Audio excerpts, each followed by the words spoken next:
అని కూడా స్పష్టంగా చెప్పదలిచినాం. ఇంకొక మాట చెప్పాలి, ఈ సందర్భంగా ప్రాంతాలుగా విడిపోతున్నాం, కానీ మేము ఈ సందర్భంగా ఆంధ్ర ప్రాంత ప్రజలతో సోదరభావంతోనే మళ్ళీ ఇప్పటి వరకు ఉన్న సంబంధాలు కొనసాగుతాయని కూడా మేము స్పష్టంగా చెప్పదలిచినాం. ఈ విజయానికి తోడ్పడిన ప్రతి ఒక్కరికి మేము అభినందనలు, కృతజ్ఞతలు తెలియజేయదలిచినాం. మొట్టమొదట యూపీఏ ప్రభుత్వానికి, ప్రధానమంత్రి మన్మోహన్ గారికి, కాంగ్రెస్ అధ్యక్షురాలు సోనియా గాంధీ గారికి, బీజేపీ రాష్ట్ర జాతీయ అధ్యక్షులు రాజ్నాథ్ సింగ్ గారికి, అదేవిధంగా ఈ విజయానికి తోడ్పడినటువంటి సుష్మా స్వరాజ్, అరుణ్ జైట్లీ వారందరికీ కూడా మేము ఈ సందర్భంగా కృతజ్ఞతలు తెలియజేద్దాం.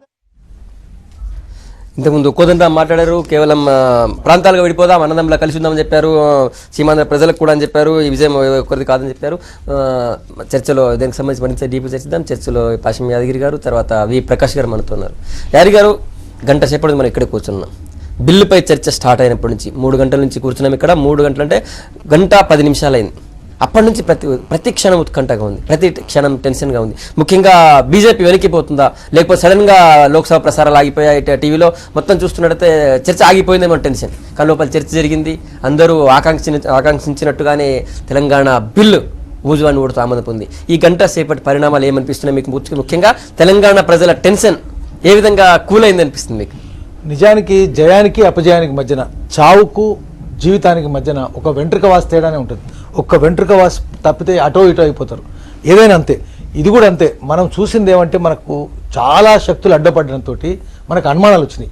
దూజ్జలము, పాలు తాగితే నోరు గాలింది, ఆ తర్వాత ఏది తాగినా కూడా, చల్ల తాగినా కూడా ఊది తాగుతాం. అట్లా భయాలు ఉన్నాయి.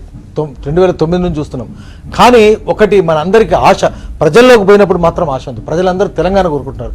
తెలంగాణలో ఎక్కడ పోయినా తెలంగాణ కోరుకుంటున్నారు. మన పక్కన ప్రకాష్ ఉన్నాడు, ఆయన కూడా 96-97 నుంచి తెలంగాణ ఉద్యమంలో ఉన్నాడు. కేసీఆర్ని పట్టుకొచ్చిన దాంట్లో కూడా ఆయన ముఖ్యుడు. ఆయన ఇన్నారెడ్డి ఇద్దరు కలిసి కేసీఆర్ని పట్టుకొచ్చినారు. ఇప్పుడు ఇన్నారెడ్డి పాపం ఆయన ఎక్కడ ఉన్నాడో తెలియదు, కానీ ప్రకాష్ మాత్రం ఇంకా సర్క్యులేషన్ ఉన్నాడు, విజిబుల్గా ఉన్నాడు, యాక్టివ్గా ఉన్నాడు.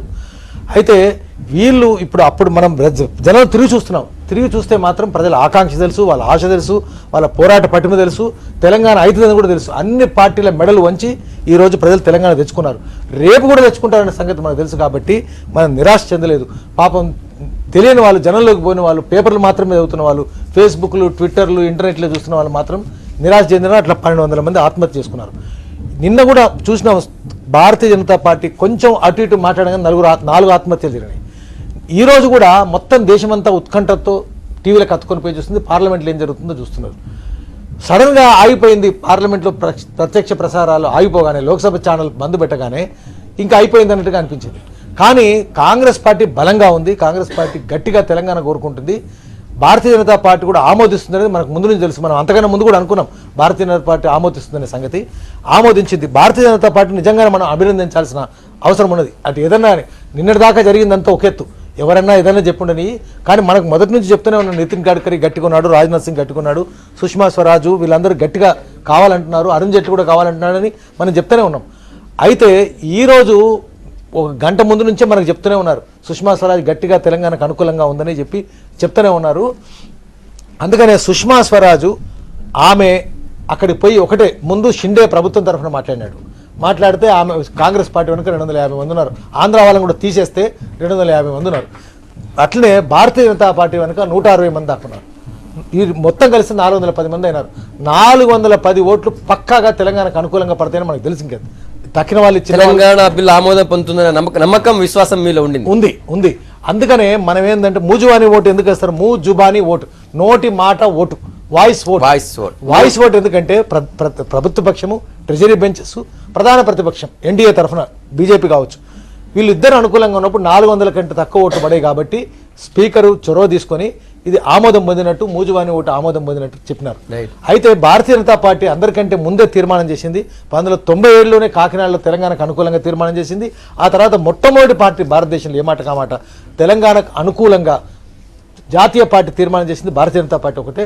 మొదటి నుంచి చిన్న రాష్ట్రాలు కావాలని ఆర్ఎస్ఎస్ కూడా చెప్తున్నది, ఆర్ఎస్ఎస్ చెప్తున్నాడు, అంబేద్కర్ కూడా అదే చెప్పినాడు. కాబట్టి భారతీయ జనతా పార్టీని ఈరోజు మనం మనస్ఫూర్తిగా అభినందించాలి, సుష్మా స్వరాజ్ కూడా అభినందించాలి.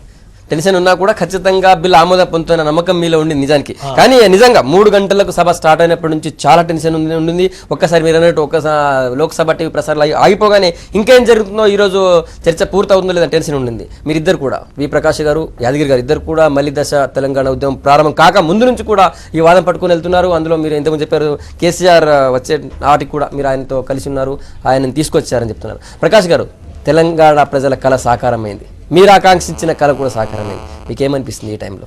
నేను డెఫినెట్గా ఏంటంటే ఒక శతాబ్దంలో ఇది ఒక సుదినం.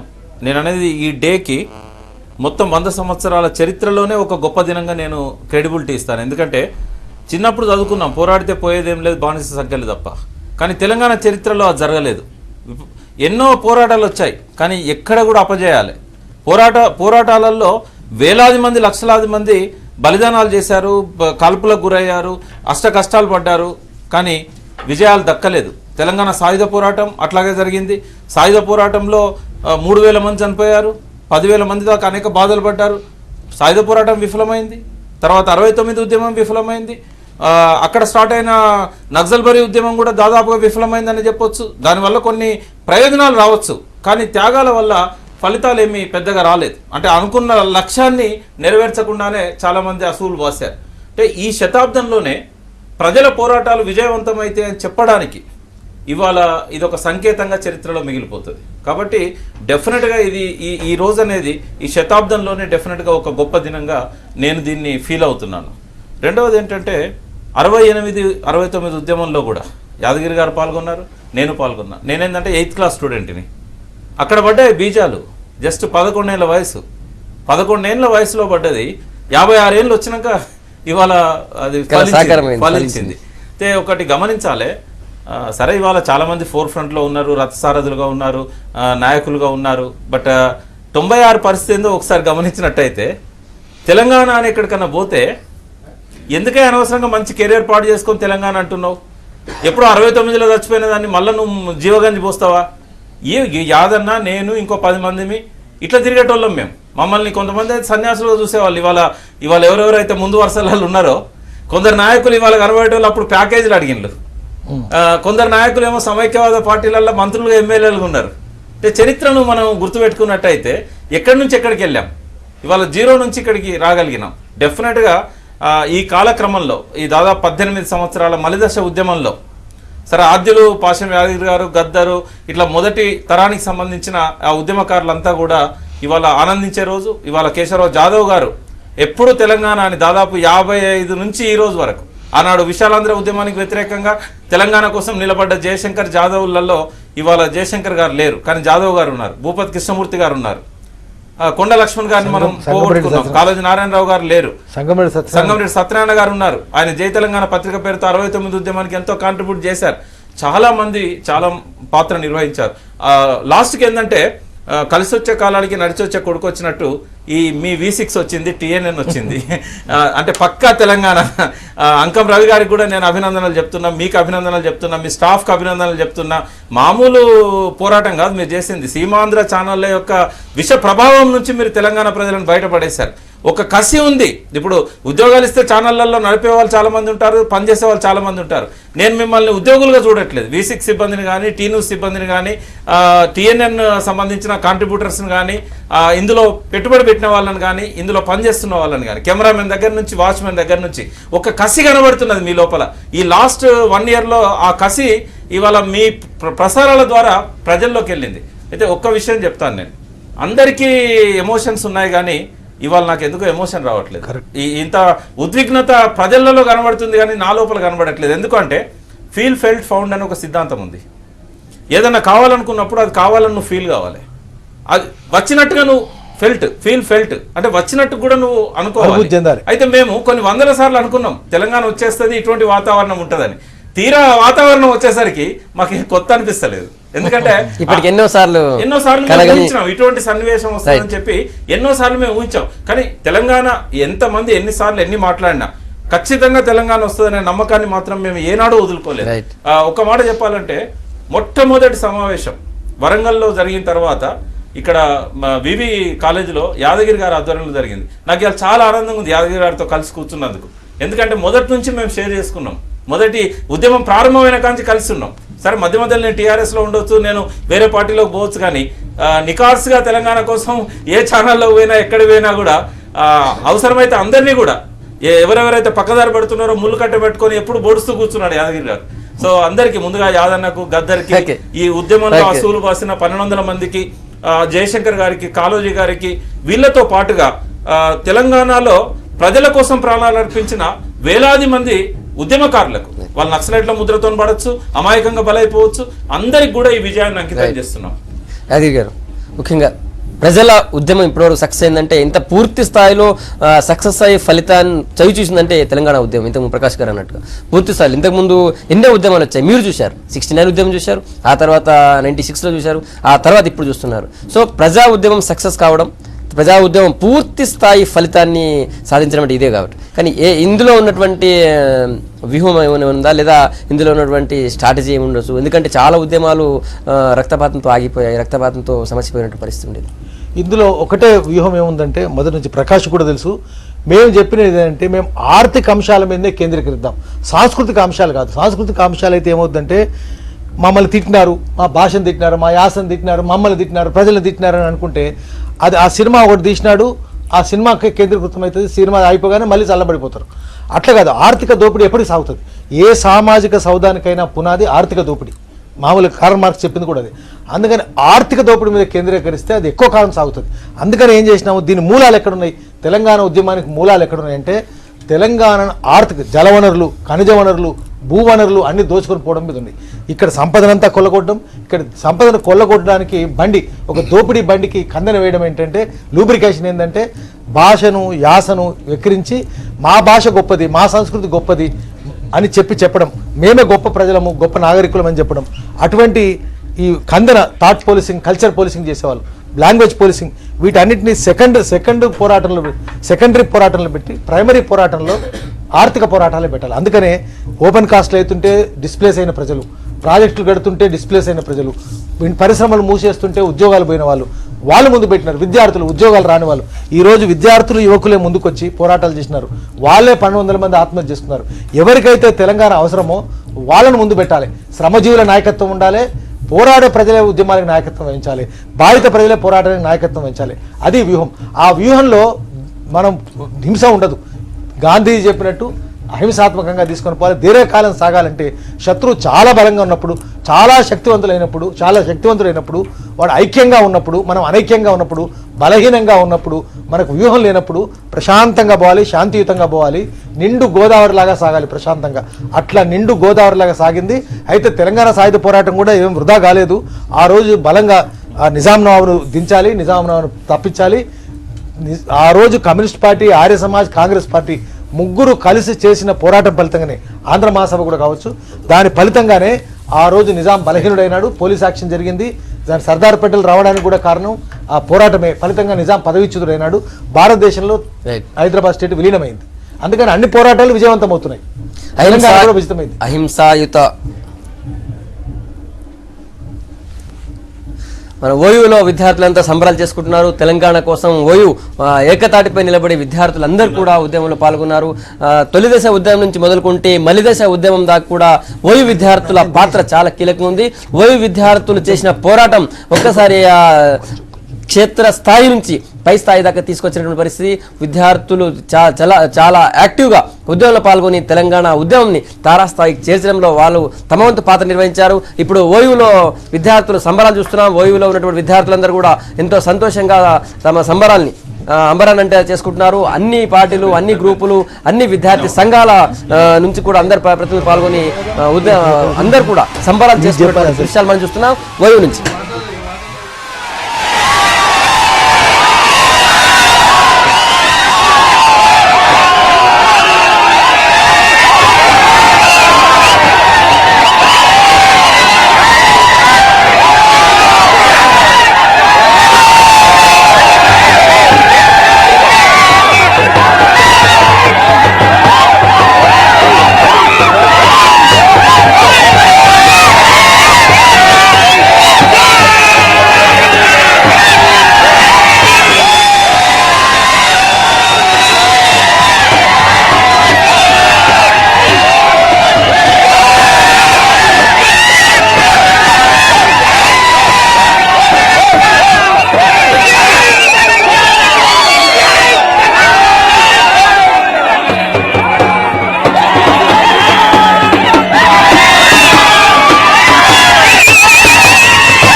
పెదవులపై పైరల్లే తరహాసం ఎన్నాళ్లకు వినిపించే నా స్వేచ్ఛ కోయిల పూసే ఎన్నెన్నో గుండెల త్యాగం జెండాగా విరబూసే ఎన్నేండ్లకు వీరులు నడిచిన దారిలో వెన్నెల కాసే ఎనలేని ఏడుపు కంఠం ఆనందంతో కోసే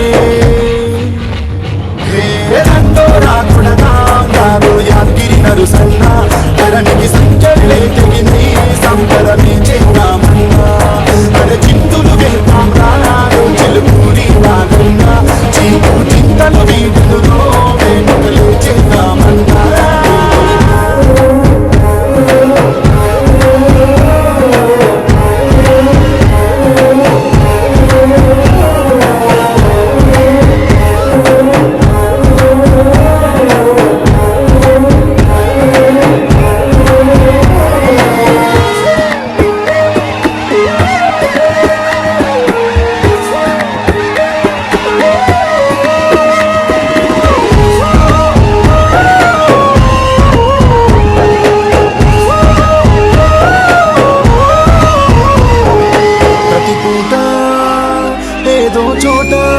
జడితో మేలుకునే మన 10 జిల్లాల పల్లెల్లో పసివాడు పనివాడు తమ వంతుగా నడిపిరికోరు ఏనాడు కనులారా నిదరోలేదే ఏడు చరిత్రను చదివిన చోటే చరిత్ర సృష్టించి విద్యార్థులు నడిచారమ్మ పాలకులను వంచి ధర్మంతో నడిచే యుద్ధం గెలుచును అని తలచి చచ్చిందే సమైక్యవాదం సిగ్గుతో తల వంచి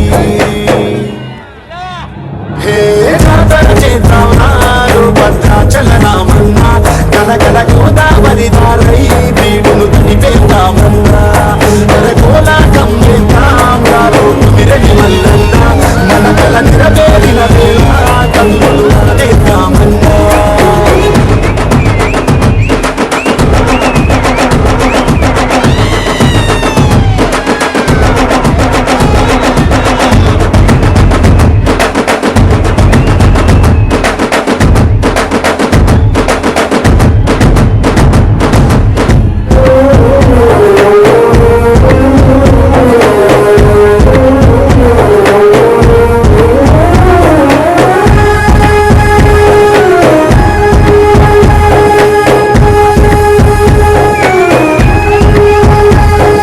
తన చేత ఈ భూమాత తలరాత మార్చుటకై ఒక్కడు నడిచే దారింట వరదల్లే కదిలిందే జనమంతా ఉద్యమ బాట గర్వంగా అడిగిందే ప్రతి గొంతుక పాలన బాట వీరత్వం చూపిన ధీరుల తల్లుల కన్నీళ్ళు తూర్చిన ఏమా కబురల్లిన పాటల పల్లవులు విజయానికి విప్లవరథమే చేరువవుతుంటే విశాలాంధ్ర పేరుకు రేటుతో కాలం చెల్లిందే